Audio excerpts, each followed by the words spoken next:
श्री रामचरितमानस के बाल कांड में गोस्वामी जी लिखते हैं कि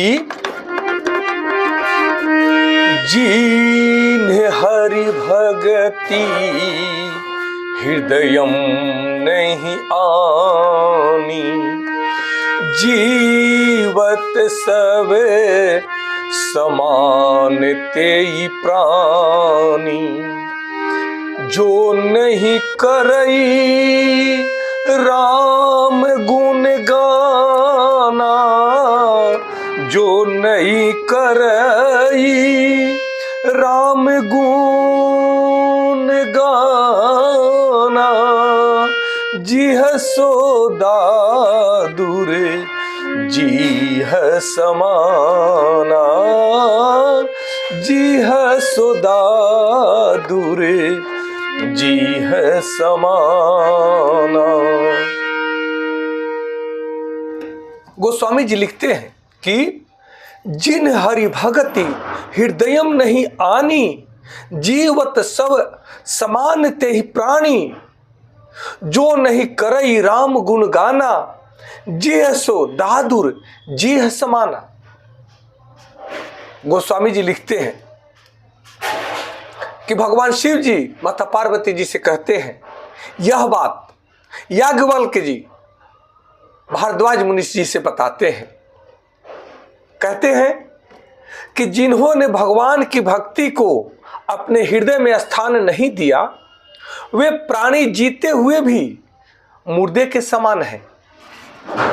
जो जीव भगवान श्री रामचंद्र जी के गुणों का गान नहीं करती, वह मेंढक की जीभ के समान है। इस भाव को समझना है। गोस्वामी जी बहुत ही गहरे प्रेमा भक्ति को भावपूर्ण बनाने का कार्य किया है। कहते हैं कि जिन मनुष्यों के हृदय में भगवान के प्रति भक्ति नहीं है, वे जीवित होते हुए भी मुर्दा के समान है। वैसे ही कहते हैं कि जो मनुष्य भगवान के गुणों का गान नहीं करता है, उसकी जीभ मेंढक अर्थात दादुर, जिसको दादुर कहते हैं, मेंढक की तरह टरपो टरपो करता हुआ मेंढक की जीवा की तरह है। उस जीवा का क्या काम जो भगवान श्री रामचंद्र जी का गुणगान नहीं करता है। कहते हैं कि मधुरता या सार्थकता तभी सफल होती है, मधुर वाणी तभी सार्थक होती है जब वह भगवान के गुणगान के लिए बोली जाए। अन्यथा हर व्यक्ति तो हर दम बोल ही रहा है, बोल ही रहा है, बोल ही रहा है। सबसे ज्यादा मनुष्य निंदा चुगली में दिमाग लगाता है, शब्द का उपयोग करता है। अधिकांशतः मनुष्य शब्दों का दुरुपयोग करता है, जिसकी आवश्यकता नहीं बोलने की, वैसा शब्द का उपयोग करके, दुरुपयोग करके वह बोलता है। परंतु जो भक्त हैं, जो ज्ञानी हैं, जो विद्वान हैं, जो सद्गुरु हैं, जो ऋषि मुनि हैं, वे सदैव ही शब्दों के महत्ता को समझते हैं, शब्द की शक्ति को समझते हैं, और वे बड़े सोच समझ करके, तोल मोल करके शब्दों का उपयोग करते हैं, क्योंकि शब्द अनमोल है। शब्द की महिमा को जो व्यक्ति समझ जाएगा, वह अपने शब्दों से संपूर्ण सृष्टि को पूरी तरह से आकर्षित कर लेगा। उसके शब्दों में वह शक्ति आ जाएगी कि वह जो शब्द कहेगा, वह शब्द प्रकट हो जाएगा, वह व्यवहार में वस्तु के रूप में प्रकट हो जाएगा। इन सिद्धांतों को जानने की जरूरत है। यह आध्यात्मिक सिद्धांत जो हमारे और आपके जीवन को बदलने वाला है। यह भक्ति का अर्थ केवल पूजा पाठ नहीं है, बल्कि यह प्रेम, श्रद्धा और सद्गुणों से भरा हुआ जीवन को भक्त कहा जाता है। गोस्वामी तुलसीदास जी भक्ति को केवल ये नहीं कि राम राम जप रहे हैं, आचरण शुद्ध नहीं है, कर्म शुद्ध नहीं है, टीका चंदन लगा लिए, गेरुआ वस्त्र पहन लिए, दाढ़ी बाल बढ़ा लिए तो आप भक्त हो गए, ऐसा नहीं है। भक्त तो हृदय में अपने आराध्य देव को बिठा करके उन्हीं में रमा रहता है। उस भक्त का प्रेम भी उस आराध्य देव को समर्पित होता है और वह सबके अंदर उस आराध्य देव का दर्शन करता है। उसकी वाणी भी सत्य को प्रदर्शित करती हुई, मधुरता से घुली हुई, सबके कल्याण के लिए वह वाणी सबके आकर्षण का केंद्र बन जाती है। कहते हैं उस भक्त का सद्गुण स्वयं ही उसके भक्ति का प्रसारण करते हैं। उसका आचरण इतना शुद्ध होता है, इतना मृदुल होता है, इतना व्यवहारिक होता है कि हर कोई उधर खींचा चलाता है और वह भक्त सबका कल्याण करने के लिए हमेशा तत्पर रहता है। इस भाव को समझने की आवश्यकता है।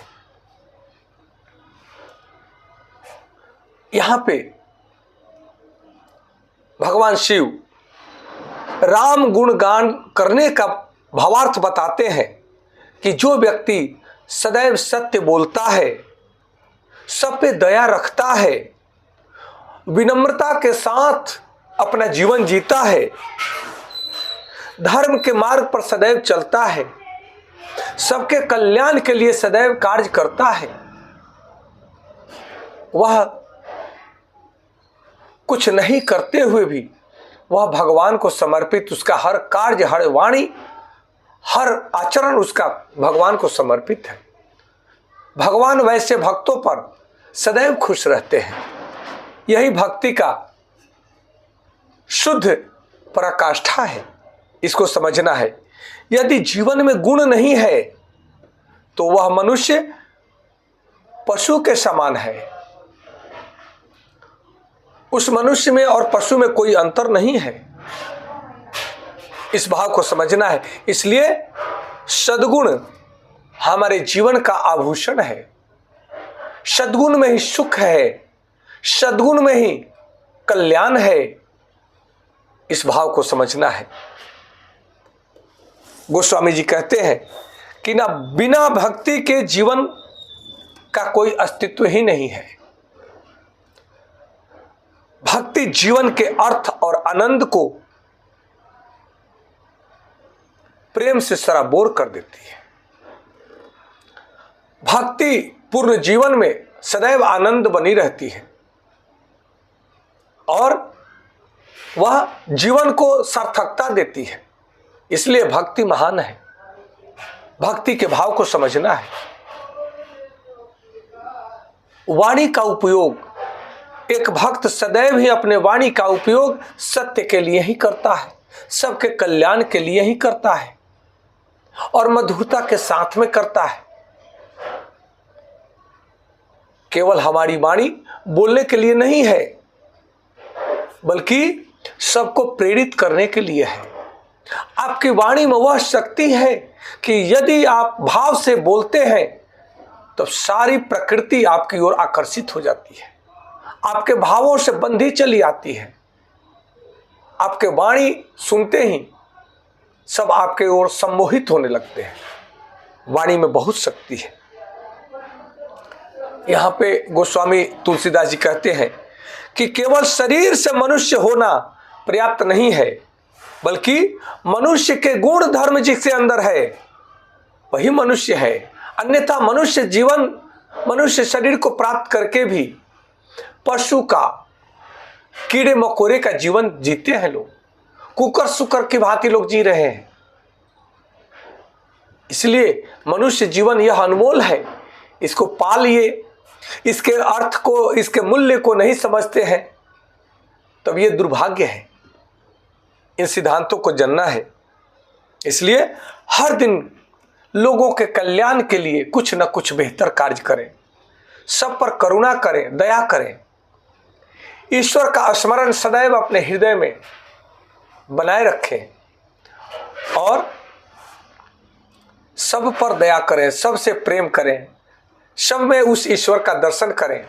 जब ऐसा भाव होता है, वह भक्त संसार में सभी प्रकार के कार्यों को करता हुआ भी, गृहस्थ जीवन में रहता हुआ भी, वह सदैव भगवान को प्यारा है, वही महान भक्त है।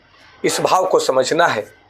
इसलिए जीवन की सच्ची पहचान धन, पद और रूप से नहीं होती, बल्कि हमारे अंदर के सद्गुण, प्रेम और भक्ति से होती है। इन सिद्धांतों को जानना है, तभी हमारा जीवन सार्थक बन पाएगा। तभी रामचरितमानस की यह चौपाई, जो दिव्य चौपाई है, हमारे जीवन को सार्थक बनाने वाली है। इसलिए इस चौपाई के भावार्थ को समझना है और इस चौपाई के भावार्थ को समझते हुए अपने जीवन को सद्गुणों से, शुद्ध आचरण से, शुद्ध कर्मों से, शुद्ध वाणी से, शुद्ध विचार से अपने जीवन को सुसज्जित करना है। तभी हम मनुष्यता को प्राप्त कर पाएंगे। आज इतना ही। कल पुनः दूसरे चौपाई के साथ मिलेंगे। आप सबको कोटि कोटि नमन। हर हर महादेव। जय माता पार्वती जी। जय श्री राम, जय श्री राम, जय श्री राम।